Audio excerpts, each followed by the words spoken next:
Everything you can imagine is real. After 21 years on this earth, I've decided to dedicate my life to science and service. I think science has gained an unfortunate reputation for being immensely complicated, to the point that it's become unreachable.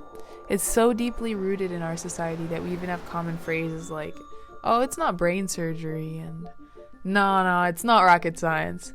But from my perspective, science is life. It's not different from what we live and breathe every single day.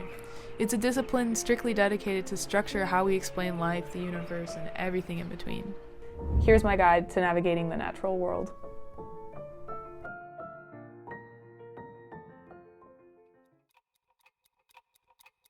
Lucky for us, people from the beginning of time have been keeping track of essential patterns and systems. We can build upon these and use these stores to our advantage. Some of these patterns our ancestors have cataloged for us include those that, help with maintaining survival, keep us healthy, help us find food, make us strong. By understanding these patterns, it made it easier for them to see cause and effects and to make valuable predictions the next time they came across similar situations. By understanding how something works, they were able to be more successful the next time they were found in a similar circumstance. And I think that's really key here. As we go about our journeys, each and every one of us is constructing a web in which we have defined our specific patterns that we've come across.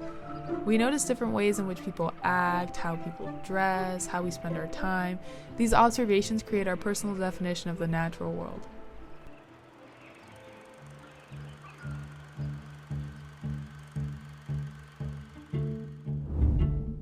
To try to understand what's going on better, let me explain to you my rules. So these are the assumptions that I'm making in my framework of how I interpret the world.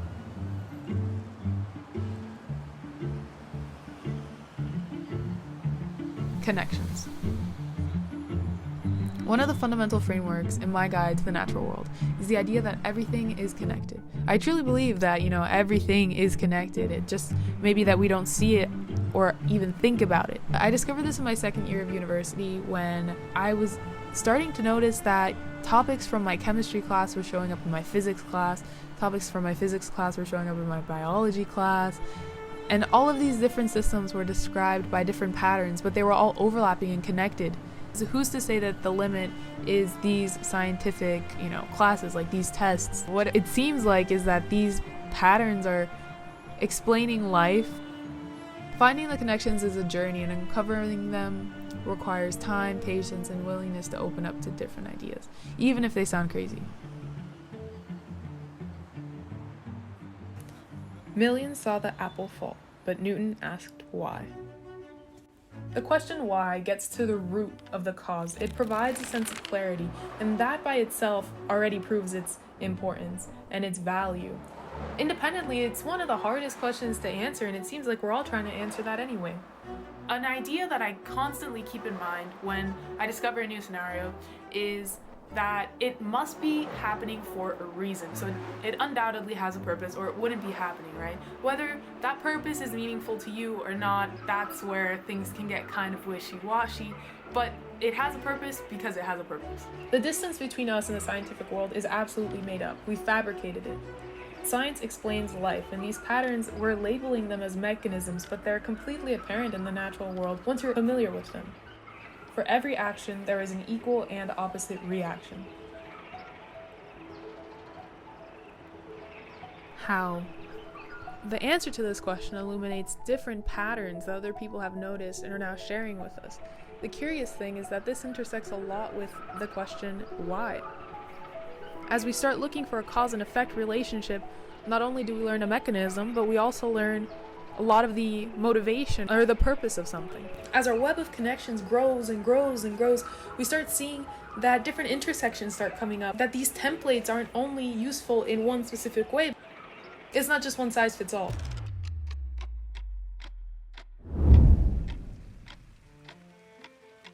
I think being able to communicate is a super valuable skill. It's one of the things that makes us human, and being able to communicate effectively, asking the right questions, if you will, will really make this journey a lot easier for you. But I think even figuring out how to ask the right questions is a journey within itself. It's hard to interpret the world without mentors, and being able to ask the right questions will let you really get the most of the experience of even having a mentor in the first place. Asking the right questions really is the key to growing your web of connections.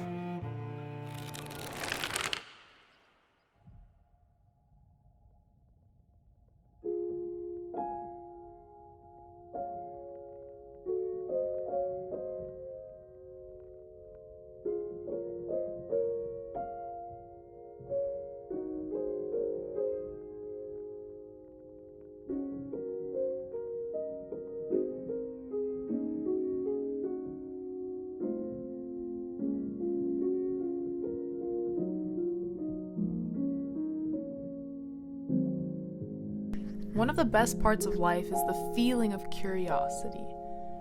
To me, it feels like standing in the sun, feeling the warmth on your skin and a breeze through your hair. The patterns that we find in nature are applicable to everyday life situations. With this thought in mind, I found life so much more meaningful and interesting. I hope you enjoyed this piece on curiosity and asking the right questions. I'm hoping to make this a series in which I use this framework, this way of thinking, to dissect some aspects of everyday life. Before we part ways, I'd like you guys to remember, curiosity, asking questions, isn't just a way of understanding the world. It's a way of changing it.